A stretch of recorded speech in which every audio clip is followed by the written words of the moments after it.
L'échange que vous allez entendre est un entretien épistémique. Il s'agit d'une conversation asymétrique dans laquelle on s'intéresse à notre interlocuteur en lui posant des questions.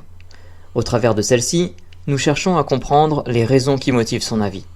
L'objectif principal de cette forme de conversation est de passer un moment agréable et mutuellement enrichissant. Oh bah merci. Bonjour, bonjour. Laura ou est Laura? J'ai mal Laura, entendu. Laura. Laura, ah d'accord. Bonjour Laura, bienvenue. Bonjour. Euh, Comment vas-tu? Tu connais notre live? C'est la première fois? Enfin, C'est la première fois. d'accord. Ouais, c'est l'algorithme en fait qui t'a recommandé le live ou comment ça s'est passé? Exactement. D'accord. Bah écoute, parfait. Et comment se passe ton dimanche? Bah, très bien. Un dimanche à la maison. D'accord, un peu de repos, ça fait toujours du bien. C'est ça. Et donc du coup, tu souhaitais monter, enfin, t'as vu le sujet, je suppose que ça t'a interpellé. Qu'est-ce que tu voudrais nous dire dessus? Bah, deux choses. Déjà, la première, moi, ce qui me taraude un peu par rapport à la psychanalyse, c'est que si un psychologue clinicien s'installe en libéral et que son seul cadre référent, c'est la psychanalyse, il n'est pas obligé de le dire. Il n'est pas obligé de l'écrire sur sa plaque, il n'est pas obligé d'en parler avec son patient.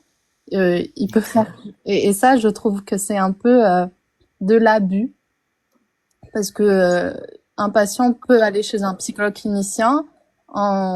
S'il n'est pas parti chez un psychanalyste, c'est qu'il y a une raison. Et il peut aller chez un psychologue clinicien en ayant d'autres attentes. Et se retrouver pris dans une psychanalyse sans vraiment comprendre pourquoi on parle principalement du passé, ça peut être retraumatisant. Voilà. Déjà de un.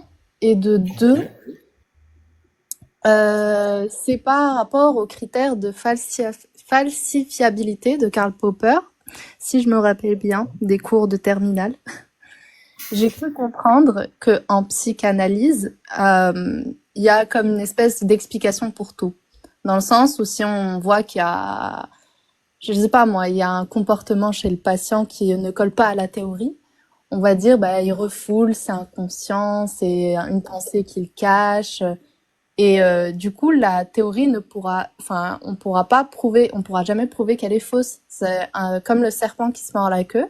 Et et même si actuellement on a d'autres outils pour prouver si une thérapie fonctionne ou pas, on perdure dans cette théorie. Bon, je dis particulièrement en France parce que j'ai cru comprendre que aux États-Unis ou au Canada, ils sont un peu extirpés de tout ça. Et je trouve ça dommage d'imposer cela dans les cursus universitaires en psychologie ou même en médecine, alors que maintenant on a d'autres types de thérapies qui ont porté leurs fruits, pour lesquels on a plus de preuves, pour lesquels on a des études randomisées en double aveugle qui ont de très bons résultats, et on persiste dans une théorie où l'aspect curatif n'est pas spécialement prouvé. Ok, c'est sympa d'aller chez une personne et d'être écouté, que nos rêves soient interprétés ou que sais-je, mais généralement, si on va chez un thérapeute, pour beaucoup en tout cas, le but c'est d'aller mieux et idéalement, bien entendu, le plus vite possible. Donc, il y a d'autres techniques, comme vous avez parlé des TCC, il y a l'hypnose et il y a les thérapies qui sont plus cognitives, enfin qui sont la TCC, voilà.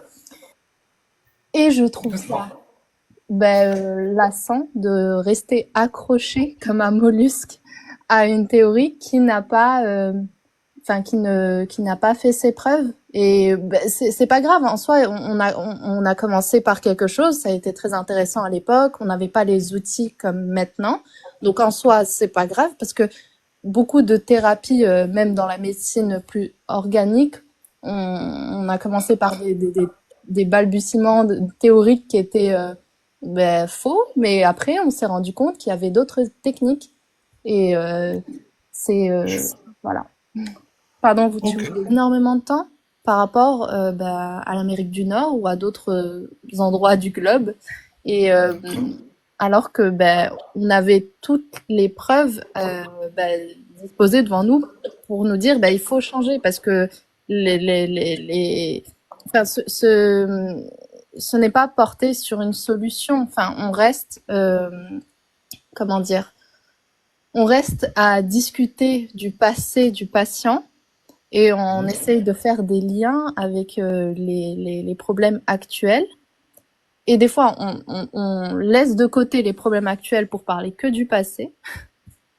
Ouais, Et du coup, c'est comme si le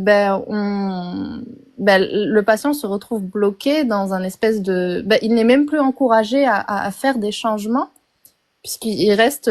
limite, on justifie, mais on ne propose pas d'alternative, on ne le challenge pas à changer ses comportements ou à remettre en question certaines idées. Enfin, il y a toujours cette image du psychanalyste qui ne dit rien et qui laisse le patient faire ses libres associations. Et je trouve ça, pour enfin, le coût c'est extrême, et c'est long et c'est éprouvant parce qu'on ressort des choses, des traumatismes ou que sais-je. Et en plus de ça, comment dire, la solution, enfin, le résultat ne suit pas. Donc, d'accord.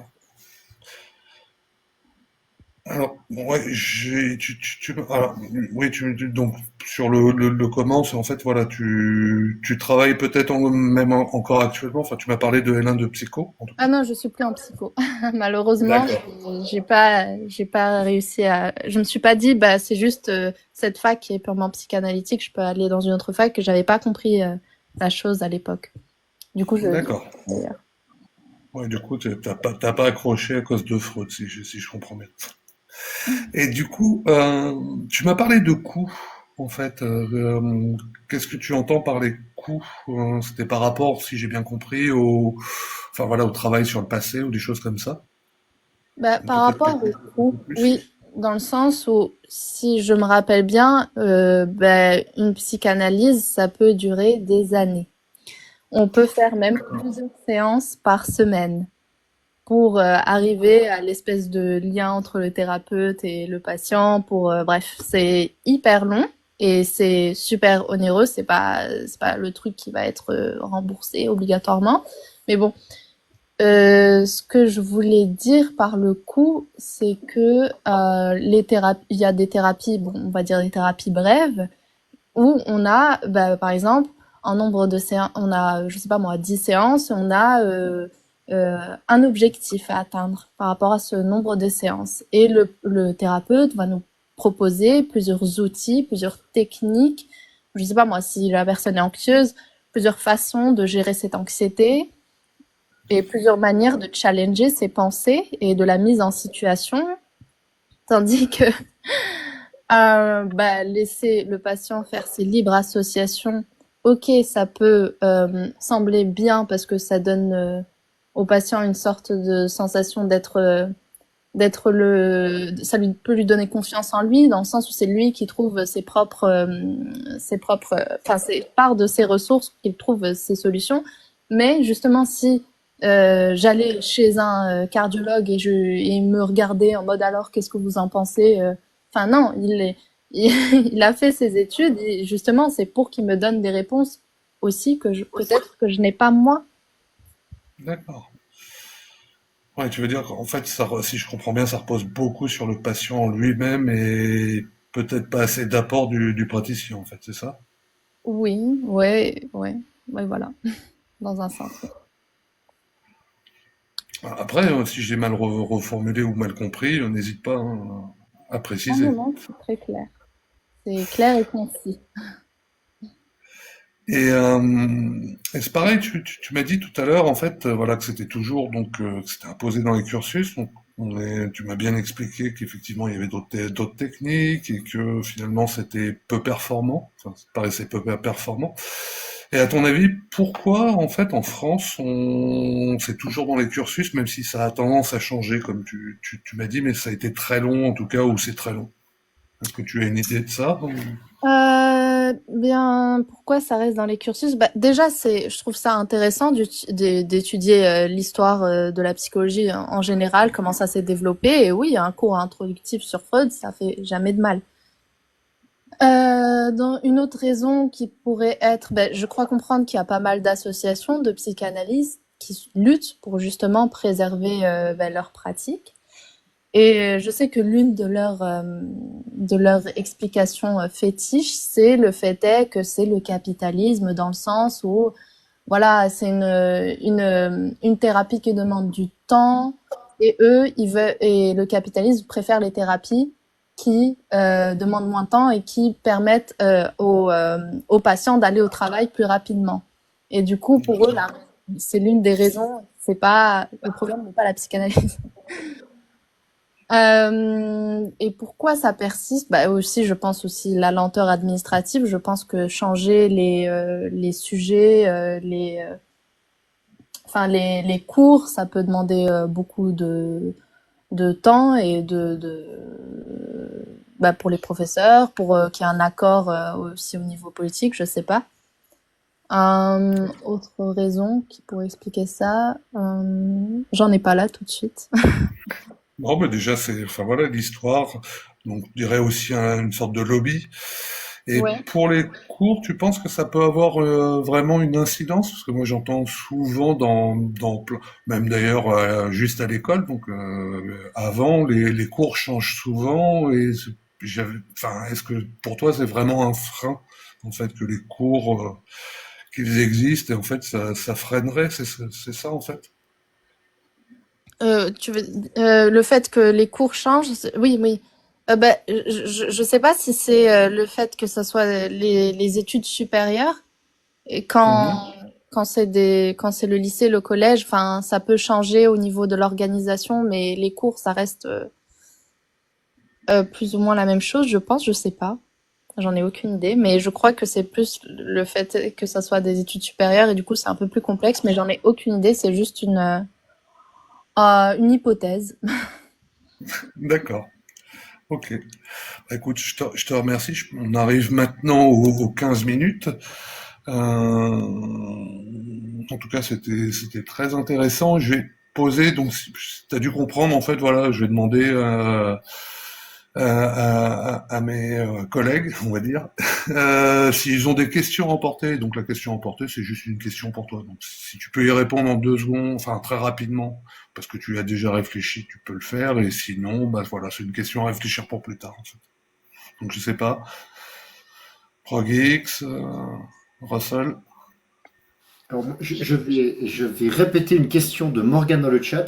Je suis désolé, j'ai pas pu tout entendre parce que j'ai une coupure de jus en plein milieu de l'entretien. Morgane a demandé, la psychanalyse pourrait-elle être chère mais vraie quand même? Oui, tout à fait. Il y a plein de traitements dans le monde qui sont super onéreux et qui quand même marchent. Enfin, il y a pas de souci par rapport à ça, ça c'est sûr. Mais justement, c'est des traitements qui marchent, qui ont été prouvés et qui expliquent ou bien parce que c'est je sais pas moi, une molécule très dure à synthétiser ou à trouver. Donc c'est ce qui explique le coût onéreux. Mais là, bon, Je n'ai pas de questions à emporter. Ok. Moi non plus, pas de question. Bon. Écoute, bon, je te dis, Laura, ouais, c'était intéressant parce que tu as abordé le sujet un petit peu différemment. Et je te remercie pour ça. Et du coup, pour cette première fois sur le live entretien, qu'est-ce que tu as ressenti? Comment ça s'est passé? bah c'est super sympa de donner la parole aux gens comme ça et qu'ils puissent exprimer leurs opinions et leurs idées. Je trouve ça, bah j'aime bien. Je reviendrai peut-être. Bah, écoute, ça sera avec plaisir en tout cas. J'espère que j'ai pas été trop psychanalyste. Non, ça va. Ok, bah écoute, je te remercie et puis bah, je te souhaite une bonne journée. J'espère que tu vas rester dans le chat et écouter parce que souvent c'est des choses qui sont intéressantes en fait, voilà, d'avoir différentes opinions. Voilà. Oui, je veux faire Quelque ça. chose que j'aime bien. Ouais, restez jusqu'à 10h si vous voulez écouter. Puis après, 10h, pardon, 19h, 10 généralement, heures. 19h. Oula. Non, c'est pas un marathon. On fera peut-être un jour un marathon des entretiens épistémiques sur TikTok, mais ce sera quelque chose qu'on préparera peut-être pour la journée internationale de l'entretien épistémique. Mais voilà, jusqu'à 19h, il y a des entretiens. Des fois, on dépasse un peu, mais généralement, après, on fait un débriefing et là, on dit plutôt des trucs plutôt rigolos pour décompresser. Donc, voilà, restez comme vous voulez. Je te laisse descendre toute seule ou je Euh, te... je crois que c'est déconnexion, c'est ça? Oui. Tu n'oublies pas de payer en liquide avant de sortir, s'il te plaît. Bonne Allez, soirée et bon bonne dimanche. journée.